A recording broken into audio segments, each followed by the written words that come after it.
yoo ibsate waan jajjabeeffamuu qabudha. Garuu hawaasa biratti immoo wanta baay'eetu ka'uu danda'a. Ashamaa akkam jirtu naga keessanii fayyadaa jirtu maatiin mi'a egaa maal nuuf fiddee dhufte jechuun keessanii dhoodha amma woo viidiyoo addaati inni illeen viidiyoo daawwannee walitti dachaana. Waltaatanitu nadhiisaa yoo uumaa keessan waaqayyo isa isin uume yoo sodaattanii maqaa kooliin kaasinaa bakka nadhiisaa. Bakka isinitti maan jira ani isinis loluu wantan isin godhu sin qaban. Kanaafiyyuu nadhiisaa bakka jireenya waaqayyo naaf kanan jiraadha nadhiisaa. Egaa akkuma viidiyoo arginetti obboleettiin keenya gahee nadhiisaa jechuudha ni baay'ate. Namni tokko yoo jaalate namni lamaan isaanii osoo inni hin jaalatin osoo ishiin ka jala deemtu taate akkasi. ሰላም እንዴት ናችሁ? ሰላማችሁ ብዝት ይበል። ለኔ በዛ እንዴት ናችሁ? የምሻ ቤተሰብ በሙሉ እንግዲህ ዛሬ ቪዲዮን እንዳያችሁት የሰው ባል ነው የሰው ወስርሹ እሱ የሰው ነው ለአንቺ አይገባም። እንዴት ወደ ራስሽ አመጣሽ? በብር ላይ ገዛሽ? በአሁኑ ጊዜ እንደዚህ አይነት ነገር ነው የቻለ መግዛት ከቻልሽ መግዛት ትችያለሽ። ብር አለሽ እንደ እሱ ራሱ ስላላት ነው የገዛችው አይደል እንዴ? አይደለም ሰው ስናስለቅስ ማይሆን ሰው ላይ ስናረግ በጣም ከባድ ነው። ፈጣሪ ማይወደው ግን አሁን በአሁኑ ጊዜ የራሱን አያውቅምና ሰው ላይ በዚህ በሚዲያ ይመጣ የኛ ህዝብ ወደ ሚዲያ ሲመጣ ቆንጆ ነገር የሚያስደስት እና ሰውን ለመስበር ወደታች ዝቅ ለማድረግ ነው እንጂ የኛ ሰው እንዲያድግ በፍቅር ያ ሰው እንዲቆይ አይወድም። ስትደሰች ስታለቅሺ ነው የሚወደው የኛ ሰው። የኛ አበሻችን ሰው ሲያለቅስ ደስ ይለዋል። እስቲ ብዙ ጊዜ ብዙ ቦታ ላይ ይሁት እስቲ ሰው ሲያለቅስ ነው የሚወደው የኛ ሰው። ለምን ግን እኔ ግራ ይገባኛል። አንዳንዴ ሳየው ቁጭ ብዬ ወዴት እየሄድን ነው? በእኛ ትውልድ ጊዜ እንደዚህ ይሁን እንዴ ነገሩ እላለሁ። አቤት ጊዜ ያመጣ ነው። አንተ እንዳመጣ ምሕረትህና ችሮታን አውርድልን ስጠን እላለሁ። አንዳንዴ ሳይ ማለት ነው። እንደምታዩት እህታችን እንግዲህ በብር ነው የገዛሽው እንጂ እንዴት ወዶሽ? አንቺ አሮጊት ነሽ፣ አንቺ ምን ነሽ? ብትሆንስ እንዴ አባቱ ፈልጎ ከወደደስ ምን ችግር አለ እንዴ? በግድ የኔ ሆነና እንዴት ያንቺ ሆነ ማለት አለ እንዴ? እስቲ አይገርም?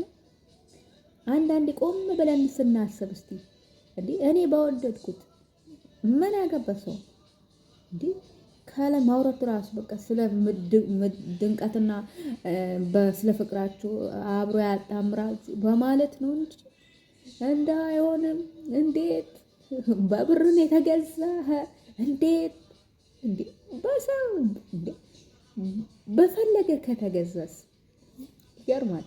እዚህ ደረጃ ደርሰናል።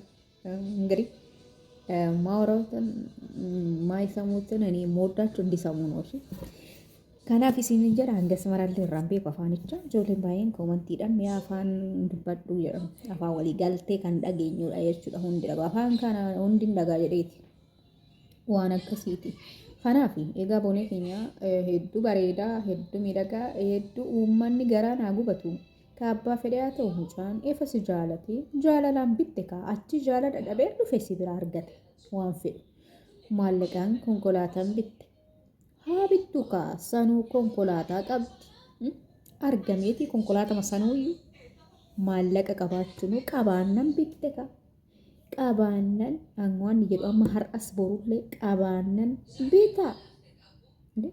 ቢታ ኤኑ ሲንዶጊ ቢታዳ ቀባነን ቢታዳ ቢተሹኒ ደንዴሳ ማለች ነው namni tokko jaalala wal dhufa ati amma namaaf nama wala garta nama sannan jaaladha innis na jaalata waan narraa jaalateen beeku isa beeka anis nan jaaladha ani immoo waan irraa jaaladhe ofiin beeka jechuudha.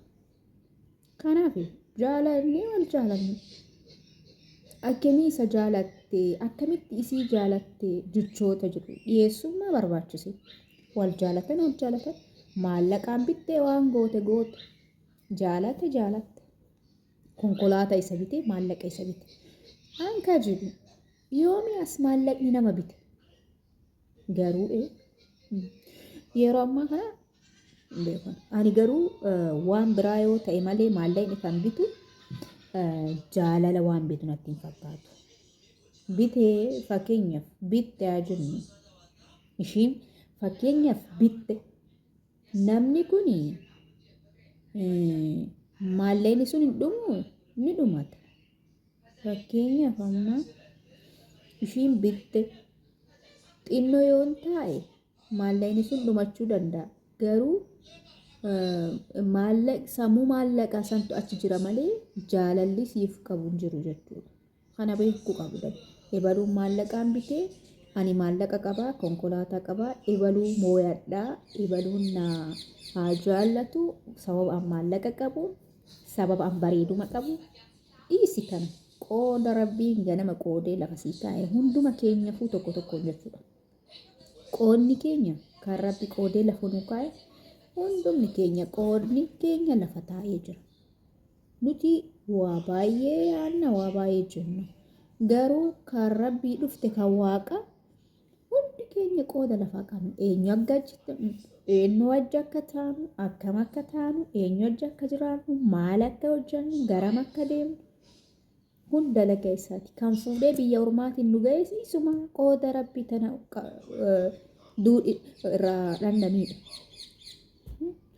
Kanaaf hireen walitti isaan fidde qabbanees wala dhabda. Amma bara wanti jette gahee na dhiisaa haasoftanii baay'ee an namallee arrabsuu hin jaaladhu namarrallee haasa'uu hin jaaladhu maaloo yoo na dhiistanii darbitanii deemtanii maallaqaan bitte jechuu eegaltanii jecha jedhu jechuudha. Dhaamsi ishiin dabarsite waan ta'es ta'u hingaa matasgabbaayaa dhaabbadhaa ani akka keessan gadi ba'ee hoo je'ee nama arrabsuu hin jaaladhu jecha jedhu dhaamsa isiniif laadda jechuudha. Miidiyaan guutuun isaa amma arguu ni dandeessan dhageeffachuu dandeessanii akka viidiyoon kun isin bira ga'u immoo abdiin qaba. Waan irraa hubattanillee isintu beekaa yaada keessan koomantii irratti naaf ibsaadha ani meeshaadha. Dhagaan nu tura baay'een isaanii ni jiranii kan gocha akkanaa godhanii kan waan akkanaa haasa'anii osoo irraa haasa'uu baannee ga'ee jennee faayidaa hin qabu. Maaliif maa barbaachise irraa haasa'uun haasoftee gammachuusii akkamiin walii akka dhufanii jarruu ibsatanii jiran.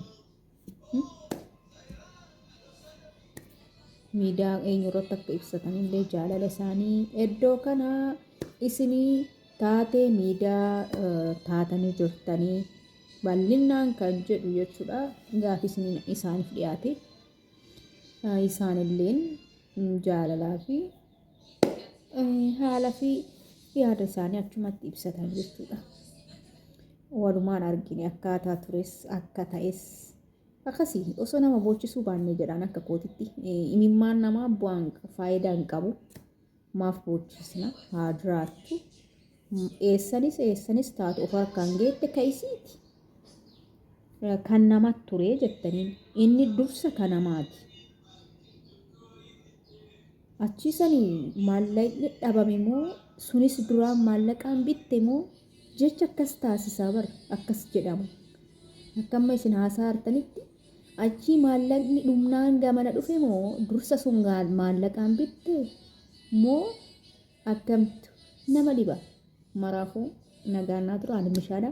Viidiyoo biraatiin walitti hanga dachaa nuti baay'ee